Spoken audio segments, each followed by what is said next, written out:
It means that you get to experience something right in front of you. It means that there's this incredible thing that's happening that you can absorb and you can feel.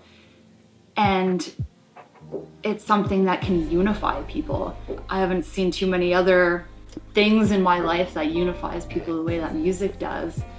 Live music in itself it's an expression, and it's something that we're lucky to get to witness all the time. Playing in front of a crowd that you know, they know everything about you.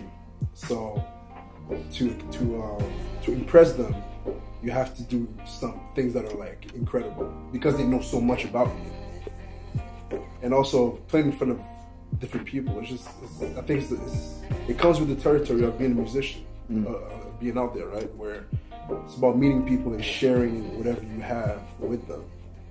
People will talk about like oh, I saw this like famous band, like oh, I saw them in like this small bar, and usually afterwards like you're not that far from them. Whereas the festival, everything's gated and people aren't allowed backstage, so you do your set, you walk backstage, and then that's it.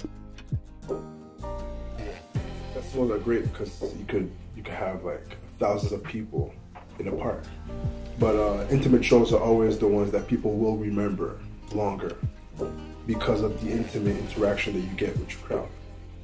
Playing in any small venue, you have this kind of connection that you feel between yourselves, the band, and the audience. And so in a room the size of the Black Sheep, for example, it's 150 seats. So you can literally see everybody in front of you, and you can hear them, and they can do the same thing. And so there's this incredible connection and intimacy that happens, and as a result there's an energy that's kind of reciprocated on both ends. And so I think for a lot of the bands coming to play here, they know that they're coming to a listening room.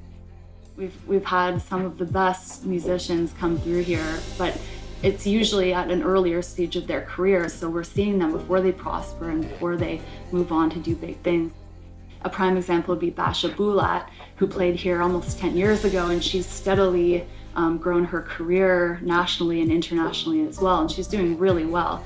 Arcade Fire, that was probably one of the busiest shows that we've ever seen here. It was jammed to the rafters, and a really memorable one for a lot of people. Cat Power has played here before, who's amazing. You know, you want your live show to be as tight as you can get it. So it's not always a good thing to like just like try a song that you don't really know how to play yet. Yeah. But sometimes it can be fun to just like jam on stage and see what happens. We're our biggest critics, but we're also our biggest fans, right? So we might be like, yo, this song is so good, and then you play it and people are like, eh. But then again, we might dissect the song like crazy, and then you play it and then people love it. That's why we do this, to get our music out and make as many people as we can feel good. So it's always nice to see that when you're playing to a crowd that you've never played to before. I think like one of the best parts about making music is to be able to perform it, you know what I mean? Like, I don't know, I don't think there's anything that matches that. For us, I think, you know, we kind of thrive on that live show aspect, and we thrive on people's energy, right? And that kind of gives us a good gauge of where we're at and how far we're reaching. People need to know that you put a great show out there, yeah, so that they can come and see you. It's easy right now for people to stay home and just be like, you know what, I'll listen to the record and see how it is. But having people knowing that you have a great live performance, this is what it's going to attract people compared to just people staying at home and looking at you on Facebook.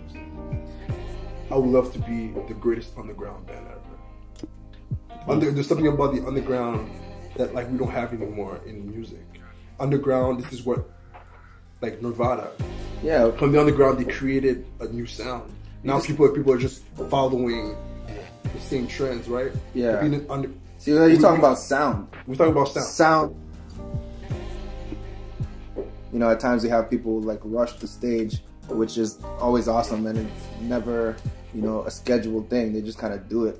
And I think you lose that from the festival aspect. You know, the festivals are great because, you know, you might be exposed to fans that don't even know who you are, right? They're just coming to listen to music for the day, and then they stumble upon us. Like the last time we played Blues Fest, when like we're a hip hop, rock, funk, soul band, and you know we played the same day as the country bands. You know? Yeah. Like Jason Aldean was the headliner, which was great because like we gained a whole new fan base that we didn't think that we would gain because they wouldn't typically listen to our music. We could all wake up a little bit and attend more shows, but ultimately music is, and I truly believe will always be, thriving. Okay, so I'm going to put you on the spot right now. So between an intimate venue and a large festival, which one would you prefer to go to? Yeah, it's such a tough question.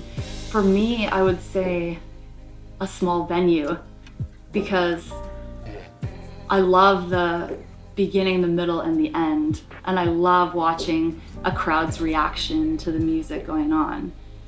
And so I think that you can get that with big music festivals, I really do, but it's on a different level. There's a lot more intensity that surrounds you at a festival, and everything's on a big stage, and you know, there are big lights and tons of people around you, and people constantly coming in and going. Whereas in a venue show, you kind of get the whole story, the start and middle and ending, and I think there's something so special about that.